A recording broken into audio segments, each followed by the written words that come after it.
Now, a High Court judge in Pretoria has made a groundbreaking ruling bringing much relief for foreign nationals in South Africa on a spousal visa. In the past, spouses whose relationship ended would have had to leave the country even if they have children born here. The courts ruled that certain provisions of that Immigration Act are unconstitutional. For more on this, I'm joined by immigration lawyer Gary Eisenberg. Thank you very much, Gary, for your time here on Today. Now, firstly, what are the implications, that would derive from the court's ruling? Well, first of all, it was Mark Scher of the Western Cape High Court, not Pretoria. That's important to note. Yes, very often there are circumstances in which a foreign spouse of a South African person has a child or children who are South African citizens, born of a South African, at least one South African citizen parent.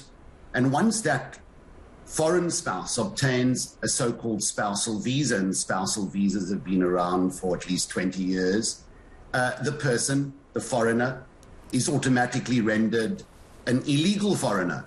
That visa expires as a matter of law. However, he or she is left bereft of any remedy, because once the spousal visa ends, there's no parental visa to supersede it. In other words, for the foreign parent to have a visa linked to the South African child and to work, permission to work, in order to continue to parent that child. And this is what Judge Mark Scher in the Western Cape High Court created from the toolbox of immigration rules currently in force.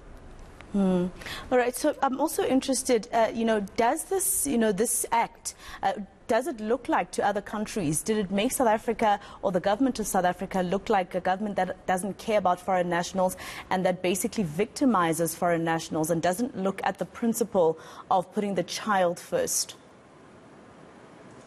We have one of the most robust and forward-thinking constitutions in the world. There's no doubt about it.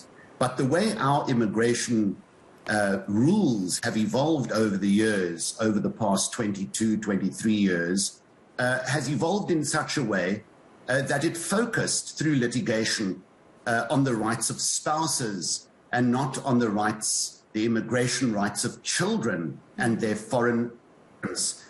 This is a lacuna in the evolution of our jurisprudence, and therefore it's come a little bit late, but better late than never. And now we have an amazingly well-articulated judgment from the Western Cape High Court that needs to go to the Constitutional Court for confirmation.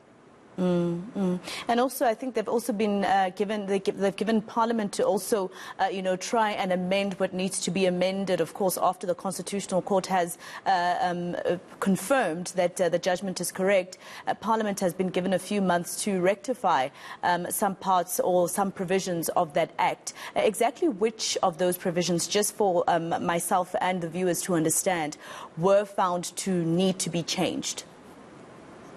Yes, indeed. The judgment gives Parliament 24 months from the date of the order to make these amendments final.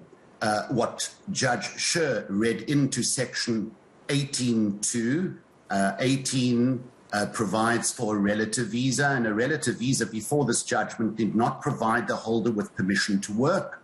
So now the foreign parent may apply for a relative visa in terms of Section 18, and what Mark Scher added to Section 18.2 was the right of a foreign parent of a South African citizen or permanent resident minor child to work on a relative visa, and that is the biggest change of all, and that's what the Constitutional Court will be expected to confirm, and Parliament to amend the law to reflect that change.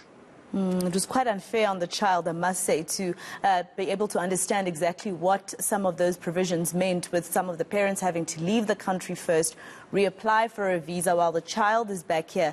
It actually didn't make sense at all. But in terms of, this Immigration Act that now, of course, the High Court in the Western Cape has found to be unlawful, other countries, how are we compared to other countries? Do they have different laws around this type of family setup?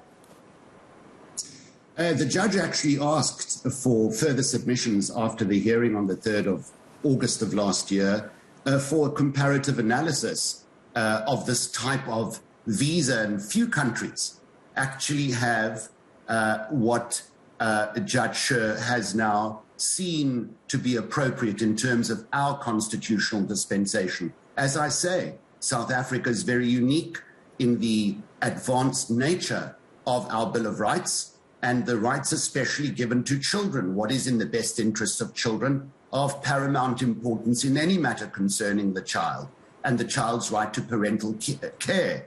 And these rights are formidably robust, and there's a flurry, a whole universe of constitutional court jurisprudence recognizing these rights. So South Africa is really unique in this regard.